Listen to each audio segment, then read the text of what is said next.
Recording in progress. तर आता आपण घटनात्मक तरतुदी ओबीसीच्या संदर्भातल्या बघणार आहोत.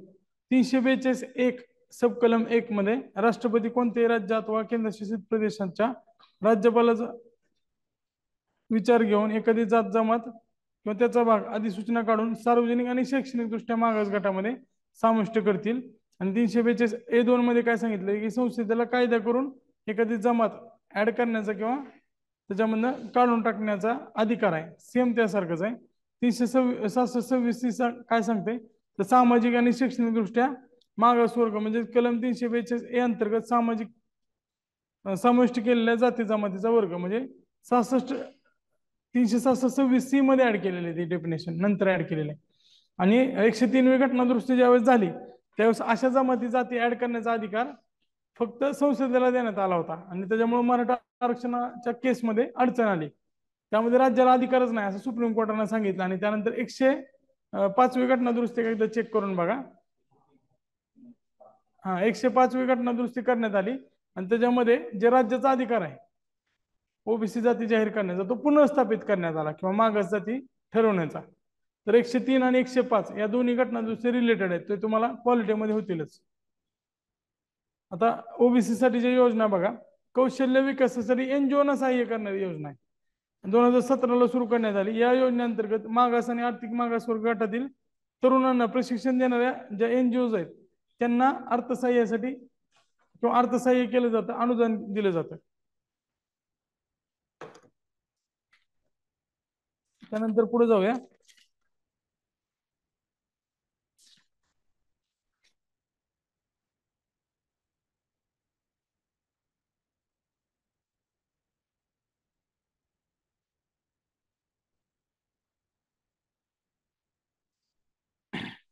आता ती रक्कम किती असते त्या संस्थांना तर कमाल 3 लाख किंवा प्रकल्पाच्या 90% रक्कम केंद्र शासनाद्वारे अनुदानित स्वरूपात दिली जाते. मात्र त्यांना किमान 50 तरुणांना प्रशिक्षण देणं त्या प्रकल्पामध्ये बंधनकारक आहे.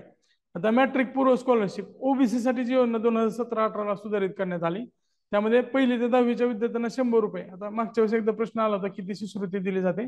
वसतिगृहात राहणाऱ्यांना 500 रुपये आणि म्हणजे सर्व विद्यार्थ्यांना अतिरिक्त 500 रुपये वार्षिक पुस्तक किंवा स्टेशनरी घेण्यासाठी दिलं जातं. जसं सारथी देते एकत्रित 10,000 रुपये, यूपीएससी वाल्यांना 25,000 रुपये.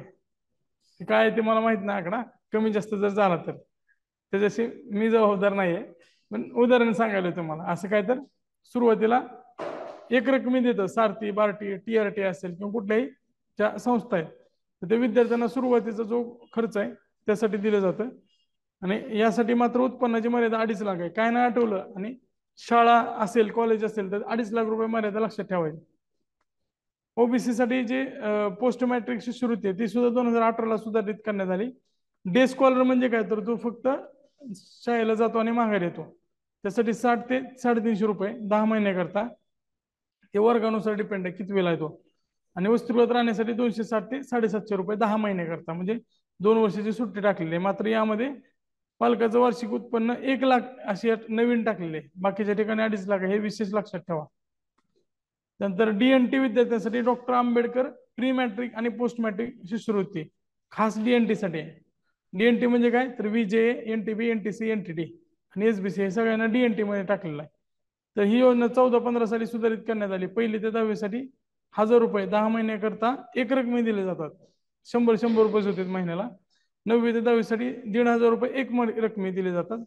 आणि 11वी पासून पुढं 230 ते 550 आणि वसतिगृहासाठी 380 ते 1200 रुपये.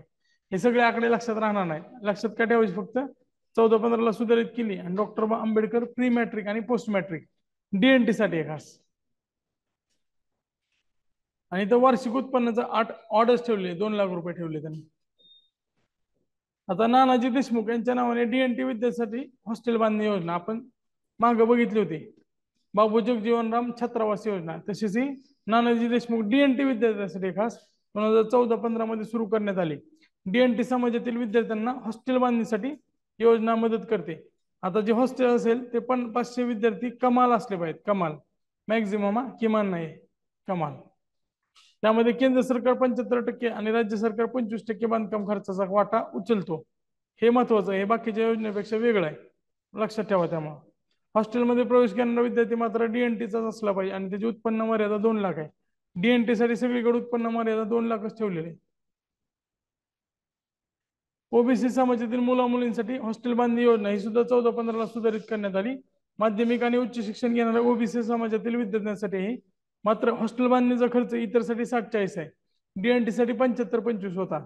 मात्र हा जो प्रमाण आहे नॉर्थ ईस्ट साठी कायम 90 असतो आणि केंद्रशासित प्रदेशासाठी तर राज्य सरकार नाहीच, त्यामुळे 100% केंद्र सरकारच खर्च करते. आता हॉस्टेल बांधण्यासाठी प्रति विद्यार्थी खर्च त्यांनी सांगितलाय वेबसाईटवर दिला होता, त्यामुळे कदाचित ह्याच्यावर तसाच्या तसा प्रश्न येऊ शकतो. 3.5 लाख रुपये प्रति विद्यार्थी क्षमता, म्हणजे ह्याचं कसं, जर समजा 100 विद्यार्थी क्षमतेचं हॉस्टेल बांधणार असेल तर 3.5 लाख गुणिले 100 3.5 कोटी अनुदान मिळणार आहे. कमाल 500. हिमालयन राज्यासाठी 3.25 लाख रुपये आणि उर्वरित भारतासाठी 3 लाख रुपये. ईशान्य भारताला 3.5 लाख रुपये दिले जातात, हे लक्षात ठेवा. म्हणजे महाराष्ट्रात जर हॉस्टेल बांधायचं असेल तर मग 3 कोटीच मिळणार. ईशान्य भारतात असेल तर 3.5 कोटी, कारण तिथं वाहतुकीचा वगैरे खर्च खूप जास्त आहे. ओबीसी विद्यार्थ्यांकरता राष्ट्रीय शिष्यवृत्ती योजना ही 2014-15 सुरू केली होती. जसं आपल्याकडे होती आधीच्या राजीव गांधी फेलोशिप स्कीम वगैरे किंवा टॉप क्लास एज्युकेशन स्कीम, तसेच एमफिल पीएचडी ओबीसी करणाऱ्या ओबीसी विद्यार्थ्यांकरता राष्ट्रीय शिष्यवृत्ती योजना किंवा फेलोशिप स्कीम पण म्हणू शकतो तुम्ही. 1000 विद्यार्थ्यांना युजीसी मार्फत शिष्यवृत्ती देण्यात येते. 4% जागा दिव्यांगासाठी राखीव आहेत. त्यात भेदभाव केला त्यांनी. विज्ञान, मानवी विज्ञान आणि सामाजिक शास्त्राच्या विद्यार्थ्यांना पहिल्या 2 वर्षासाठी 31,000 रुपये आणि पुढच्या वर्षासाठी 35,000 रुपये. साधारण पीएचडी 3 वर्षात पूर्ण होते, तर पहिल्या 2 साठी 31 आणि नंतर 35,000 रुपये अशी फेलोशिप देण्यात येते. नंतर महाराष्ट्र शासनाची योजना यशवंतराव चव्हाण मुक्त वसाहत योजना 11-12 मध्ये या योजनेची सुधारणा करण्यात आली आणि ह्याच्यावर प्रश्न येऊन गेलेला आहे. हे फक्त आपल्या पुस्तकात होतं त्यावेळेस, ज्यावेळेस प्रश्न आला गेल्या वर्षी. 33 जिल्ह्यातील प्रत्येकी 3 गावाची निवड केली जाते. 33 मध्ये 2 जिल्हे वगळलेत, मुंबई उपनगर आणि मुंबई शहर. इतर जे 33 जिल्हे आहेत त्याच्यामध्ये 3 गावाची निवड करण्यात येते. पालघर नंतर तयार झालाय, पण या दोन जिल्ह्यांना वगळलेलं हे लक्षात ठेवा, मुंबई उपनगर आणि शहर. निवडण्यात आलेल्या प्रत्येक गावातील विमुक्त आणि भटक्या जातीतील 20 कुटुंबांना, समजा एखादं गाव निवडलं तर त्यातले 20 प्रायोरिटी कुटुंब निवडायचे आणि त्यांना किमान 269 चौरस फुटाची घरं बांधून द्यायची. कुठलीही सरकारी स्कीम असेल हाऊसिंग साठीची, त्याच्यामध्ये 269 स्क्वेअर फूट किमान असतंच. त्याच्यापेक्षा छोटं घर असेल तर तिथं व्यवस्थित राहता येणार नाही. म्हणजे पाव गुंठ्यापेक्षा थोडी जास्त आहे जमीन, 269 चौरस फुटाची घरं बांधून दिली जाणार आहे. आता त्यासोबतच 5 गुंठे जमिनीवर विविध शासकीय योजनेद्वारे स्वयंरोजगाराची संधी सुद्धा उपलब्ध करून दिली जाते. 5 गुंठेची जागा असेल त्यातली 269 चौरस फुटाचं घर बांधून दिलं जाईल आणि राहिलेल्या जागेवर स्वयंरोजगाराची संधी सुद्धा उपलब्ध करून दिलं जाणार आहे. आणि कुठलीही हाऊसिंग योजना असेल तर एक गोष्ट लक्षात ठेवा, ते भूमिहीन असणं आवश्यक असतं आणि त्याला स्वतःचं पक्क घर नसायला पाहिजे आणि वार्षिक उत्पन्न यामध्ये 1 लाखाच्या आत असलं पाहिजे असं सांगितलेलं आहे. आता स्वर्गीय लोकनेते गोपनाथ मुंडे यांच्या नावाने ऊसतोड कामगारांसाठी सामाजिक सुरक्षा योजना सुरू केलेली आहे 2018 मध्ये. या अंतर्गत सध्या अस्तित्वात असणाऱ्या केंद्र राज्य शासनाच्या आवास बांधणी, शैक्षणिक आणि सामाजिक योजना एकत्रित केल्या जाणार आहेत. ही योजना काय करेल तर मॉनिटरिंग करेल आणि त्यांना अम्ब्रेला स्कीम म्हणून काम करेल. या योजनेचा लाभ 101 सहकारी आणि 87 खासगी सहकारी कारखान्यात साखर कारखान्यात काम करणाऱ्या 8 लाखापेक्षा जास्त ऊसतोड कामगारांना ह्याचा फायदा होणार आहे. काय म्हणलं, आता ह्याच्यामध्ये सुधारणा केली का, लिहून घ्या. 100 कारखाने ऍड केलेले आहेत. कारखान्याची लिस्ट 100 केलेली आहे. आणि मागे एक सुधारणा आहे, ओबीसी आयोग आपण लिहिलेला आहे. ओबीसी आयोग तर हंसराज अहिर यांची नेमणूक ओबीसी आयोगाच्या अध्यक्षपदी केलेली आहे गेल्या महिन्यात. हंसराज अहिर, मागच्या पानावर लिहून घ्या, पेज नंबर सांगतो मी तुम्हाला.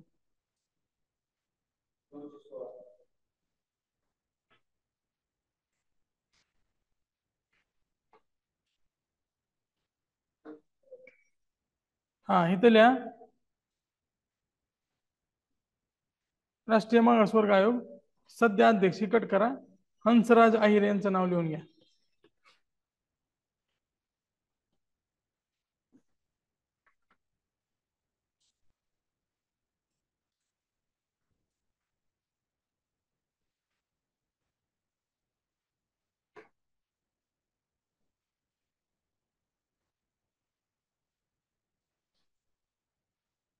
आता अल्पसंख्याक हा पाठ सुरू करतोय आपण. मंत्रालय आपण बघितलं 2006 अल्पसंख्याक मंत्रालयाची निर्मिती झाली. व्याख्या काय तर सामाजिक दृष्ट्या अल्पसंख्याक समूहाची व्याख्या काय केली तर लुईस वर्थ यांनी व्याख्या केलेली आहे. लोकांचा असा समूह जो त्यांच्या भौतिक किंवा सांस्कृतिक वैशिष्ट्यानुसार लोकसंख्येने कमी असतात आणि पुढं भेदभावास सामोरं जाण्याची त्यांना शक्यता असते. भारतातील अल्पसंख्याकांची लोकसंख्या बघा 2011च्या जनगणनेनुसार मुस्लिमांची लोकसंख्या भारतात 14.2%, ख्रिश्चन 2.3%, शीख 1.7%, बौद्ध 0.7%, जैन 0.4%, पारसी 0.006% आहे. हे लक्षात ठेवा, प्रश्न विचारला जाऊ शकतो. हे दोन असले पाहिजे लक्षात. ख्रिश्चन पण 2.3 क्रम विचारला जाऊ शकतो. तर जैन नंतर ऑब्वियसली पारसी असणार. तुमचं कन्फ्युजन बौद्ध आणि जैन मध्ये म्हणतात. बौद्ध 0.7%, जैन 0.4% आणि एकूण अल्पसंख्याक 19.3% सगळे मिळून. आता सगळ्यात शेवटी दर्जा भेटलाय जैनला. जैनला 27 जानेवारी 2014 अल्पसंख्याकाचा दर्जा मिळाला. ह्याच्या आधी 5 होते. आता सध्या केंद्रीय स्तरावर राष्ट्रीय स्तरावर 6 अल्पसंख्याक समाज आहेत. महाराष्ट्रात 7 आहेत. कोण एक्स्ट्रा आहे? ज्यू एक्स्ट्रा आहे. मुस्लिम, शीख, ख्रिश्चन, बौद्ध, पारसी, जैन आणि ज्यू. ज्यू समाजाला 2016 आपण दर्जा दिलाय. केंद्रात 2014 जैनला दर्जा दिला आणि महाराष्ट्रानं 2016 अल्पसंख्याक दर्जा ज्यू समाजाला दिलेला आहे. महाराष्ट्रानंतर पश्चिम बंगाल, गुजरात राज्याने ज्यू समाजाला अल्पसंख्याकाचा दर्जा दिला. हे लक्षात ठेवा. पश्चिम बंगाल आणि गुजरातमध्ये सुद्धा ज्यू समाज अल्पसंख्याक आहे. आता अल्पसंख्याकांविषयी घटनात्मक तरतुदीमध्ये कलम 25 पासून सुरुवात होते. सदसद विवेक बुद्धीनुसार आवडीच्या धर्माचे आचरण आणि करण्याचं, त्याचं प्रकटीकरण करण्याचं, प्रचार आणि प्रसार करण्याचं स्वातंत्र्य 25 मध्ये सांगितलेलं आहे. पण सक्तीनं धर्मांतरण करता येणार नाही असं सुद्धा त्यामध्ये उलट सांगितलेले आहे. नंतर कलम 26 काय म्हणते? धर्मसंस्थाची आणि व्यवहाराची व्यवस्था पाहण्याचे स्वातंत्र्य असणार आहे. 27 मध्ये एखाद्या विशेष धर्माचे पालन करण्यासाठी राज्याला सक्तीचा कर आकारता येणार नाही विशिष्ट धर्माचं पालन करण्यासाठी, मात्र ती फी आकारू शकते. 28 काय सांगते? शैक्षणिक संस्थांमध्ये धार्मिक शिक्षण आणि उपासना यांना उपस्थित राहण्याचं स्वातंत्र्य असणार आहे. 29 मध्ये भारताच्या कोणत्याही भागात राहण्याचा नागरिकास आपली भाषा, लिपी आणि संस्कृतीचे जतन करण्याचा अधिकार आहे. कुठल्याही व्यक्तीला आपल्या भाषा, लिपी आणि संस्कृतीचा जतन करण्याचा अधिकार आहे. कलम 30 अल्पसंख्याकांना शैक्षणिक संस्था स्थापन करण्याचा अधिकार देतो. 350A हे मूलभूत हक्काच्या बाहेरचे कलम आहेत, बाहेरचे हक्क आहेत. त्यामध्ये राज्य सरकार प्राथमिक स्तरावर मातृभाषेतून शिक्षण देण्याची सोय करेल असं सांगितलेलं आहे.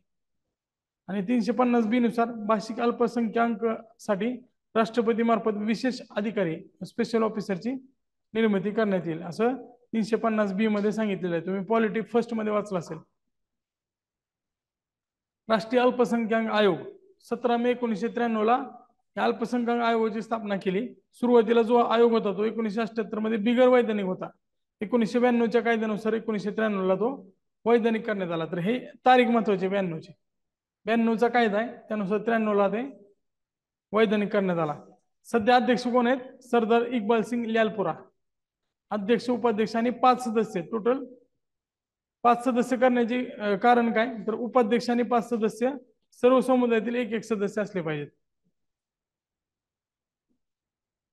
केंद्र सरकारकडनं त्यांची नियुक्ती करण्यात येते आणि राजीनामा पण केंद्र सरकारकडनं. हे वैधानिक आहे त्यामुळे राष्ट्रपतीची इकडे गरज नाही.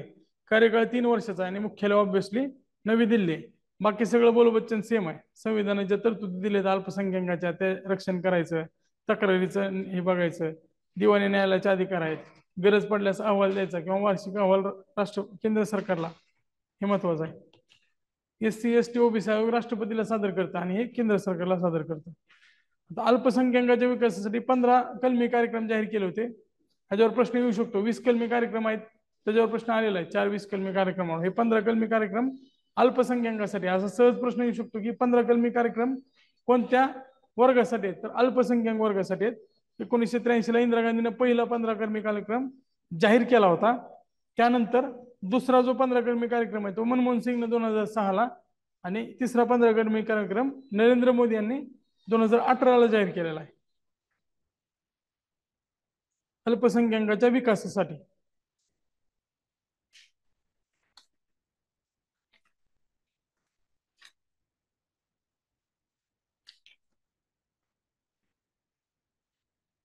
आता सच्चर कमिटी सगळ्यात जास्त चर्चा या सच्चर समितीची होते. भारतातील मुस्लिमांच्या आयोगाने गंडवलं होतं. भारतातील अल्पसंख्याकांचा असा शब्द दिला होता. तर मुस्लिमांच्या सामाजिक, आर्थिक आणि शैक्षणिक स्थितींचं पाहणी करण्यासाठी सच्चर समिती नेमण्यात आली होती. सच्चर समिती कोण आहेत? तर न्यायमूर्ती राजेंद्र सच्चर यांच्या अध्यक्षतेखाली ते माजी मुख्य न्यायाधीश आहेत दिल्ली उच्च न्यायालयाचे. स्थापना केली होती 2005 ला. अहवाल दिला पुढच्या वर्षी 2006 ला. सदस्य 7 होते हे पण लक्षात ठेवा. केंद्र सरकारद्वारे हाय लेवल कमिटी होती. त्यांनी निष्कर्ष काय काढला? मुस्लिम समाजामध्ये IAS आणि IPS प्रमाण जे ते 3% आणि 4%. लोकसंख्या 14% मात्र सिव्हिल सर्व्हिसेस मध्ये 3% आणि 4%. IAS IPS मध्ये प्रमाण आहे. पोलीस दलात 7.63% एवढंच प्रमाण आहे. त्यासाठी ते वाढ करण्यासाठी उपाययोजना केली पाहिजे. मुस्लिम समाजात कौटुंबिक हिंसाचाराचं प्रमाण जास्त आहे. ट्रिपल तलाक सारखी त्याला कारण असू शकतात. याच्यावर कायदा पण आलेला आहे. मात्र लिंग गुणोत्तर अधिक आहे. आश्चर्यकारक गोष्ट आहे. म्हणजे राष्ट्रीय ऍव्हरेज जे आहे, ऍव्हरेज पेक्षा लिंग गुणोत्तर जास्त हे महत्वाचं आहे. सच्चर समितीवर 2 वेळा प्रश्न आलाय, पुढे पण येऊ शकतो. मुस्लिम समाजात कौटुंबिक हिंसाचाराचं प्रमाण जास्त आहे, मात्र लिंग गुणोत्तर मध्ये महिलांचं प्रमाण अधिक आहे ऍव्हरेज पेक्षा. सार्वजनिक संस्थांमध्ये अल्पसंख्याक समुदायाचा सहभाग वाढवण्यासाठी समान संधी आयोग, द मुस्लिम नाही शब्द वापरला त्यांनी, अल्पसंख्याक वापरला, त्यामुळे बऱ्याच जणांचा गोळ झाला. समिती स्पेशली मुस्लिम समाजाच्या स्थितीचा अवलोकन करण्यासाठी स्थापन केली होती. मात्र शिफारसी करताना त्यांनी जे इक्वल अपॉर्च्युनिटी कमिशन आहे, समान संधी आयोग, तो पूर्ण अल्पसंख्याकांसाठी सुचवलाय. सार्वजनिक संस्थांमध्ये नामनिर्देशन करण्याची पद्धतीने अल्पसंख्याकांना प्रतिनिधित्व देण्यात यावे. सार्वजनिक संस्था ज्या गव्हर्नमेंटच्या संस्था आहेत, मदरसे उच्च माध्यमिक मंडळाला जोडले पाहिजेत. सध्या ICSE ला जोडलेले आहेत. त्यासोबतच डिग्री स्पर्धा परीक्षा आणि बँकिंगला ती ग्राह्य धरली जावी. मदरशामध्ये जी डिग्री मिळते ती बँकिंग आणि स्पर्धा परीक्षेला ग्राह्य धरा. सर्व सामाजिक आणि धार्मिक समाजाची माहिती जमा करण्यासाठी नॅशनल डेटा बँक त्याची स्थापना करावी. त्यानंतर मतदारसंघाचे परिसीमन करताना उच्च अल्पसंख्याक लोकसंख्या असणारे मतदारसंघ SC साठी आरक्षित करू नये. आता हे कारण का सांगितलं असेल? मागे मी सांगितलं की 3च रिलीजन मध्ये SC ना परवानगी आहे. मग असं झालं तर रिप्रेझेंटेशनला बॅरियर तयार होईल, त्यामुळे त्यांनी तसं सांगितलं होतं. त्याच्या मागची भूमिका समजते. 3च धर्मामध्ये शेड्यूल कास्टला अनुमती देण्यात आलेली आहे. तर महाराष्ट्र शासनाने 2008 ला महमूदुर रहमान समिती स्थापन केली होती. हे माजी संधी अधिकारी आहेत, माझे IAS आहेत. 2013 ला त्यांनी आपला जो अहवाल आहे तो सादर केला होता. महाराष्ट्रातील मुस्लिम समाजाचे शैक्षणिक, सामाजिक आणि आर्थिक मागासलेपणाचा अभ्यास करणे हे त्यांचं काम होतं. त्यांनी काय सांगितलं की 60% पेक्षा जास्त मुस्लिम हे दारिद्र्य रेषेखाली आहेत. 70% पेक्षा जास्त मुस्लिम कच्च्या घरात राहतात. 2.2% ग्रॅज्युएशन करू शकतात आणि त्यामध्ये मुलींचं प्रमाण फक्त 1.4% आहे. म्हणजे 100 पैकी फक्त 2.2 ग्रॅज्युएशन पूर्ण करतात आणि 100 पैकी फक्त 1.4% मुलीच आपलं ग्रॅज्युएशन पूर्ण करू शकतात. PGचा जर विचारच केला नसेल. त्यानंतर या समितीने मुस्लिमांना नोकऱ्यामध्ये 8% आरक्षण देण्याची घोषणा केली आहे. किती आरक्षण? 8%. आणि ह्याच्या आधारावर 5% आरक्षण दिलं होतं. मात्र ते पुढं हायकोर्टनं, आता हे हायकोर्टचा निर्णय लक्षात ठेवा, हायकोर्टनं नोकऱ्याचं कॅन्सल केलं, मात्र शिक्षणाला नव्हतं. मात्र वेगवेगळ्या जातीमध्ये EWS मध्ये वगैरे आरक्षण दिलंय आणि धर्माच्या आधारावर आरक्षण द्यायचं नाही अशी भाजपची पॉलिसी आहे, धर्माच्या आधारावर देऊ नये म्हणून. त्यामुळं EWS अंतर्गत सध्या आरक्षण मिळते. किंवा मग OBC असेल, ST मध्ये सुद्धा मुस्लिम समाजातले काही जाती आहेत. फक्त SC मध्ये बॅरियर आहे, हे लक्षात ठेवा. आता प्रश्न आला नाही, देऊ शकतोय कधी पण. तडवी सारखे जमाती आहेत, हे मुस्लिम मध्ये पण आहे. योजना बघा काय, प्री मॅट्रिक स्कॉलरशिप स्कीम, सगळं तसंच आहे. 1ली ते 10वीच्या विद्यार्थ्यांना. मागच्या वर्षी मात्र 50% गुण आवश्यक आहेत आणि उत्पन्नाची मर्यादा फक्त 1 लाख सांगितलेली आहे, हे पण लक्षात असू द्या. जागा 30% मुलींना राखीव आणि कुटुंबातील दोघांनाच त्याचा लाभ घेऊ शकतो. पोस्ट मॅट्रिक 10वी नंतरच असणार आहे. 30% जागा परत मुलींच्या साठी राखीव आहेत आणि 2 लाख मर्यादा इथं टाकण्यात आलेली आहे. पुढे मेरिट कम मीन्स स्कॉलरशिप. आता मेरिट कम मीन्स कुठं आहे? व्यावसायिक, टेक्निकल आणि जे वोकेशनल एज्युकेशन आहे त्यासाठी फी भरण्यासाठी मदत करण्यासाठी मागील इयत्तेत 50% गुण आवश्यक आहेत. मुस्लिम समाजाच्या अल्पसंख्याकासाठी ज्या सगळ्या योजना आहेत ना अल्पसंख्याक, त्याच्यामध्ये सगळ्या योजनेला 50% गुणाची अट टाकलेली आहे आणि पालकाचं जे उत्पन्न आहे ते 2.5 लाखाच्या आत असलं पाहिजे इथं सांगितलेलं आहे. आता ह्यामध्ये त्यांनी शिष्यवृत्तीला काही इन्स्टिट्यूट निवडलेत, तर 85 संस्थांसाठी पूर्ण कोर्सची फी दिली जाते. इतर संस्थांसाठी कोर्स फी किंवा 20,000 रुपये जी जास्त असेल, सॉरी जी कमी असेल 20,000 किंवा जी कमी असेल ती रक्कम दिली जाते. 500 रुपये मध्ये राहण्यासाठी 1,000 रुपये.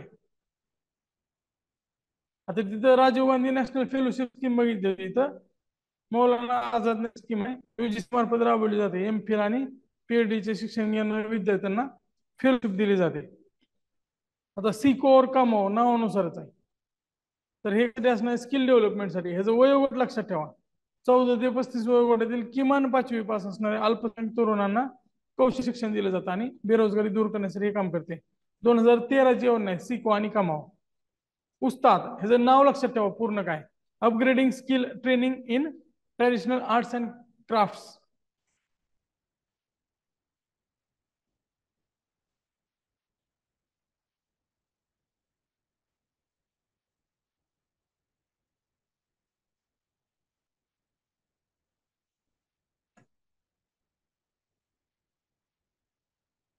सुरुवात कधी झाली 2015 मध्ये. अल्पसंख्याक समाजातील विद्यार्थी ह्याच्यामध्ये असणार आहेत.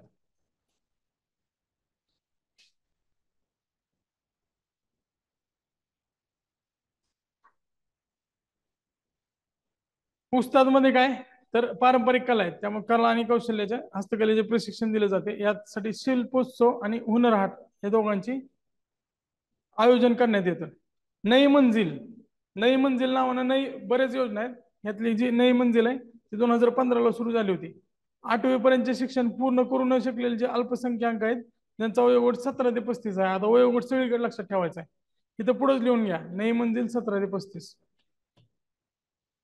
त्याच्यामध्ये कौशल्य आणि सॉफ्ट स्किलचं शिक्षण दिलं जातं. 25% पेक्षा जास्त लोकसंख्या असणाऱ्या 1228 ब्लॉकची निवड करण्यात आलेली आहे. पडव परदेश 2013ला सुरू झालेला आहे. परदेशी शिक्षण घेणारे पदव्युत्तर, एमफिल आणि पीएचडी यापैकी कोणत्याही एका टप्प्यासाठी पडव परदेश, म्हणजे पदव्युत्तरला गेलाय तो आणि पीएचडी होईपर्यंत तिथंच राहिला असं नाही, एकाच टप्प्यासाठी शिष्यवृत्ती दिली जाईल. त्यासाठी पालकाचं वार्षिक उत्पन्न 6 लाखाच्या आत आहे. सगळीकडे बघा तुम्ही सेम आहे. परदेशी शिक्षण असेल तर 6 लाख सगळीकडे सेम उत्पन्न आहे. नंतर नया सेवेरा 2017ला आहे. ही स्कीम जी आहे ते युपीएससी राज्य लोकसेवा म्हणजे पीसीएससी आणि आरआरबी साठी क्लास 1 असेल तर 50,000 रुपये शिष्यवृत्ती दिली जाते आणि क्लास 2 असेल तर 25,000 रुपये शिष्यवृत्ती दिली जाते. यामध्ये 50K आणि 25K. नई उडान या नावाने सुद्धा बऱ्याच योजना आहेत. शेवटी आपण क्लब करू नई उडान कोणत्या कोणत्या योजना आहेत. सॉरी हे नई उडान मध्ये आहे, तर कन्फ्युजन झालंय सोडा. सॉरी ह्याच्यामध्ये काय तर नया सवेरामध्ये मोफत शिकवणी आहे फक्त, म्हणजे यूजीसी वगैरे असेल त्यांच्या मार्फत हे राबवले जाते. आणि क्लास 1 क्लास 2 साठी जे पैसे आहेत ते नई उडान अंतर्गत आहेत. नई उडान बऱ्याच योजना आहेत. आपण ज्यावेळेस शिक्षण टॉपिक होईल त्यावेळेस हे वेगळीकडे काढूया. युपीएससी राज्य लोकसेवा आणि एसएससी यासाठी ही राबवली जाते. एक रकमी सहाय्य आहे आणि यासाठी पालकांचं उत्पन्न 1 लाखाच्या आत असणं आवश्यक आहे.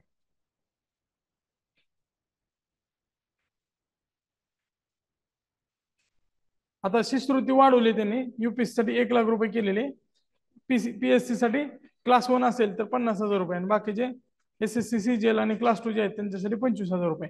युपीएससी साठी किती केले 1 लाख रुपये.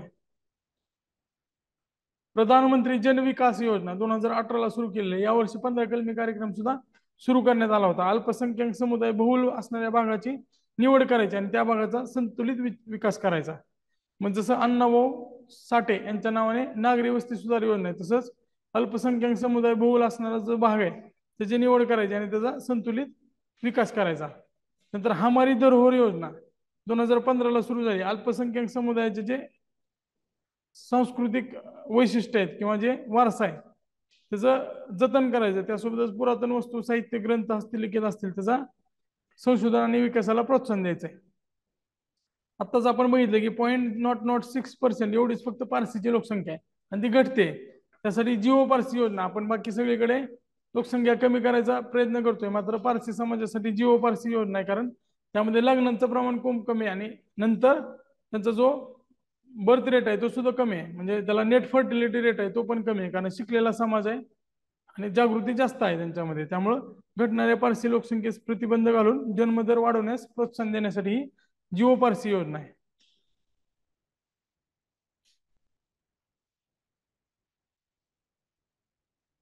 आता फक्त 57,000 झाली होती ती 2011 मध्ये. नंतर महामंडळ आणि इतर संस्था बघा. राष्ट्रीय अल्पसंख्याक विकास महामंडळ 1994 ला स्थापन करण्यात आलं होतं. अल्पसंख्याक समुदायासाठी व्यावसायिक आणि बाकीचे जे कर्ज आहेत ते देतं. एफडीसी आलं तर डोक्यात लक्षात ठेवायचं कायम, की स्किल डेव्हलपमेंट असेल किंवा मग बाकीसाठी ते कर्ज देतं व्यवसाय सुरू करण्यासाठी. आता हे जे पूर्ण एफडीसी आहेत महाराष्ट्रातले, तर संत रोहिदास चांभार समाजासाठी चर्मकार महामंडळ 1974 ला स्थापना झालेली. महात्मा फुले मागासवर्ग महामंडळ पूर्ण ओबीसी साठी 1978 ला स्थापना आहे. लोकशाही अण्णाभाऊ साठे मातंग समाजासाठी 1985 ला स्थापना आहे. वसंतराव नाईक हे स्वतः भटक्या विमुक्त जातीतून यायचे, त्यामुळे 1985 ला त्यांच्या नावाने एक एफडीसी ची स्थापना केलेली आहे. महाराष्ट्र राज्य अपंगत्व विकास महामंडळ 2002 ला स्थापन केलेलं आहे. आणि मौलाना आझाद अल्पसंख्याक विकास महामंडळ 2005 ला. आणि आता 2023 ला अपंग मंत्रालय सुद्धा स्थापन, विभाग सुद्धा स्थापन केलेले आहे, अपंगासाठी वेगळा विभाग.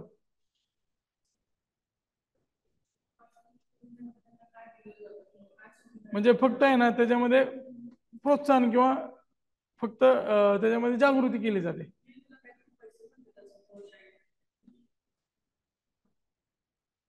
म्हणजे मी जे वाचलं ना ह्याच्यामध्ये एवढीच फक्त माहिती दिली होती आपल्या वेबसाईटवर. अजून माहिती काढून सांगतो वाटलंच तर उद्या. पैसे किती दिले जातात त्या मुलांसाठी मी उद्या नक्की सांगतो ते. उद्या मला फक्त आठवण करून द्या तुम्ही.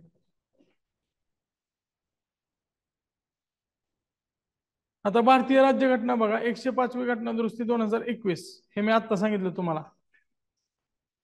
तर हे कशासाठी होतं, तर अधिकार काढून घेतले होते राज्याचे, ते परत पुनर्स्थापित केले. तर त्याच्यामध्ये हे कलमाचे नाव लक्षात ठेवा, कदाचित जीएस2 मध्ये विचारलं जाईल. 338B, 342 आणि 366 ह्याच्यामध्ये दुरुस्त केल्या होत्या.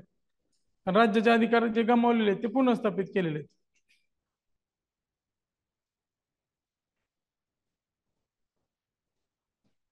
डॉक्टर बाबासाहेब आंबेडकर जीवन प्रकाश योजना याचा कालावधी लक्षात असतो, 14 एप्रिल ते 6 डिसेंबर हे बाबासाहेबांचा जन्मदिवस आहे आणि हा महापरिनिर्वाण दिन आहे. त्याच्या दरम्यान ही योजना राबवलेली आहे. ह्याच्यामध्ये एससी आणि एसटी हे लक्षात ठेवा, जाती आणि जमाती अर्जदारांना प्राधान्याने महावितरणद्वारे घरगुती ग्राहकासाठी वीज जोडणी उपलब्ध करून देण्यासाठी ज्या तत्कालीन ऊर्जा मंत्री नितीन राऊत यांनी पुढाकार घेतला होता. त्यावेळेस बाबासाहेबांची 130वी जयंती 2021 मध्ये राबवलेली योजना आहे, हे लक्षात असू द्या. पंधरवाड्यावर सुद्धा एक प्रश्न आला होता, स्वच्छता पंधरवाड्यावर, त्यामुळं हा कालावधीवर प्रश्न येऊ शकतो. डॉक्टर बाबासाहेब आंबेडकर कृषी स्वावलंबन योजना. आता याच्यामध्ये विहिरीसाठी आपण मागे पण बघितली होती, बिरसा मुंडा यांच्या नावाने योजना एसटी साठी. तसेच डॉक्टर बाबासाहेब आंबेडकर कृषी स्वावलंबन योजना आहे. नवीन विहिरीसाठी 2.5 लाख रुपये आणि दुरुस्तीसाठी 50,000 रुपये दिले जातात.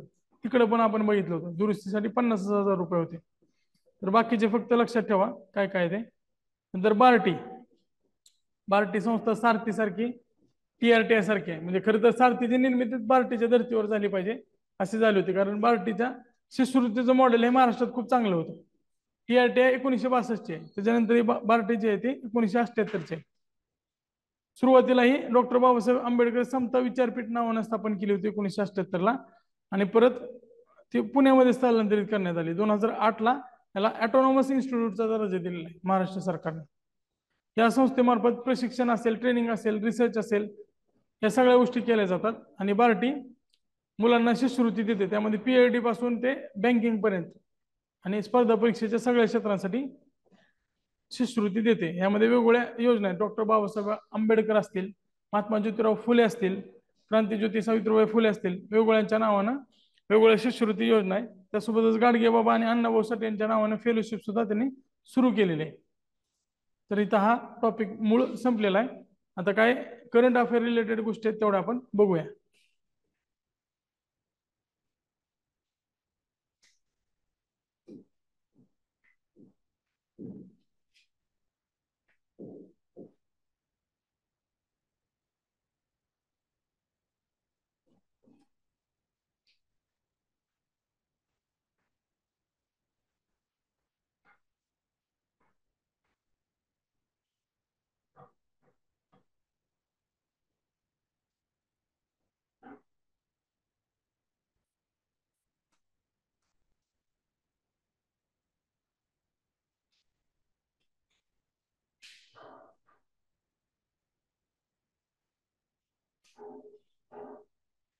हम्म. बघा, अनुसूचित जाती जमातीच्या विरोधात जे अत्याचार होत आहेत त्यांना लगेच हेल्पलाईन उपलब्ध असावी, त्यासाठी वीरेंद्र कुमार यांच्या हस्ते, म्हणजे हे कोण आहेत, ministry of social justice and एम्पॉवरमेंटचे मंत्री आहेत, केंद्रीय मंत्री आहेत, त्यांच्यासाठी एक राष्ट्रीय हेल्पलाईन सुरू केली. त्याचा नंबर लक्षात असू द्या, 1456 म्हणजे 14566 नंबर लक्षात ठेवा. ऑड नंबर आहे, हेल्पलाईनच्या नंबरवर प्रश्न येऊ शकतो. 24/7 हा उपलब्ध असेल. हिंदी, इंग्रजी आणि प्रादेशिक भाषांमध्ये सुद्धा हा उपलब्ध असणार आहे. नंतर कर्नाटक पोलिसांनी तृतीयपंथीयांना आरक्षण जाहीर केलेलं आहे. पोलीस विभागात तृतीयपंथीयांना 1% समांतर आरक्षण जाहीर केलेलं आहे. आता पोलीस दलातील सर्व रँकाच्या पदासाठी हे आरक्षण असणार आहे. जे भरती होते त्या भरतीसाठी आरक्षण असणार आहे. युपीएससी कर्नाटक सरकार घेतच नाही, त्यामुळे आयपीएसचा काय संबंध नाही. मात्र जे डीवायएसपी पर्यंत घेते, कॉन्स्टेबल पासून डीवायएसपी पर्यंत भरतात ना पीएससीचे, तर ते सगळीकडे 1% तृतीयपंथीयांना आरक्षण आहे. ओडिशा राज्यात भारतातली पहिली आदिवासी आरोग्य वेधशाळा, आता याला ट्राय हॉब असं नाव दिलेलं आहे. ट्रायबल, इथं खाली लिहून, म्हणजे ज्यावेळेस द्याल त्यावेळेस लिहून घ्या तुम्ही, हेल्थ ऑब्झर्वेटरी,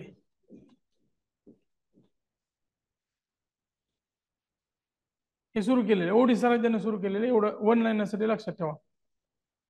आता सीड योजना काय, तर त्याचं लॉंग फॉर्म महत्वाचं आहे, scheme for economic empowerment for DNTs. DNTs म्हणजे काय, डी नोटिफाईड ट्राईब्स, विजे विमुक्त जाती, त्यांच्यासाठी ही सेंट्रल सेक्टर स्कीम आहे. सेंट्रल सेक्टर म्हणजे काय, सगळे जे पैसे आहेत ते केंद्र सरकारच देणार.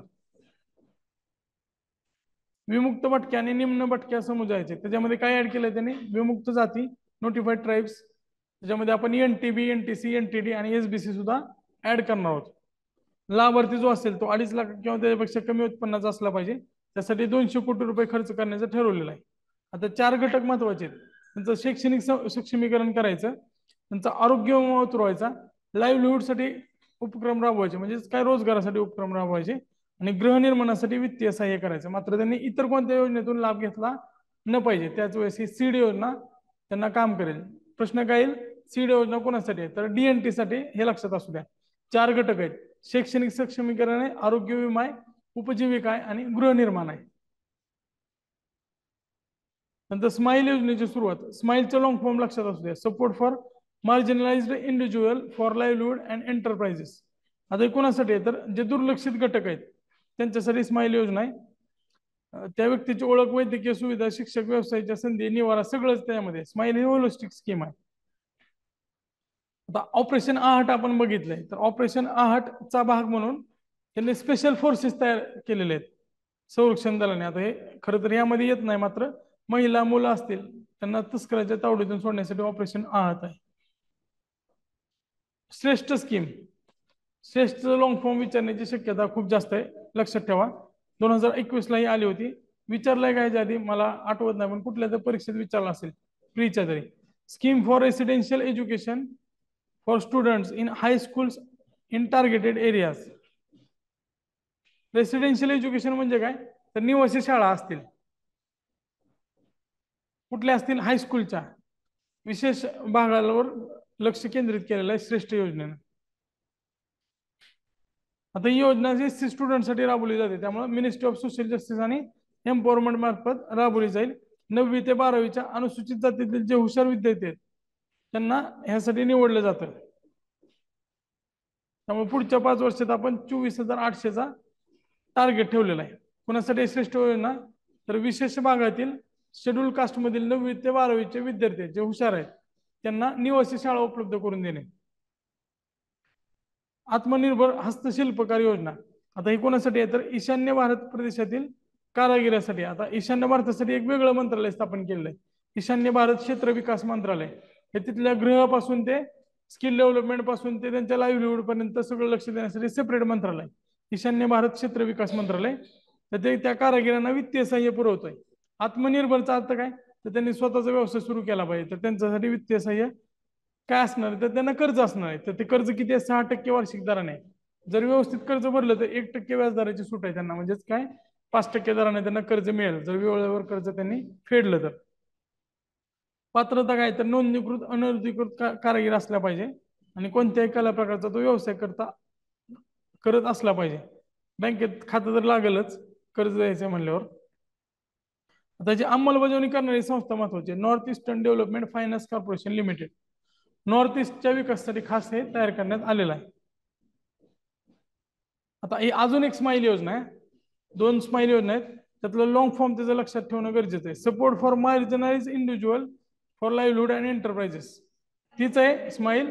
पण त्याच्यामध्ये काय केलं त्यांनी, स्पेशल एक वेगळी कॅटेगरी केली की भिकारी आणि ट्रान्सजेंडर यांच्यासाठी ही फोकस्ड असेल त्याची पुनर्रचना करून. तर त्यासाठी ही क्षेत्रीय योजना जी आहे ती केंद्र सरकारद्वारे राबवली जाते. या पुनर्वसनासाठी 100 कोटी रुपयाची तरतूद आहे.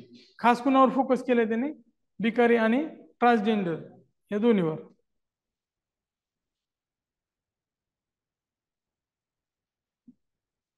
आता हे शेतकऱ्याचे योजना चुकून आले आहेत दोन्ही पाना.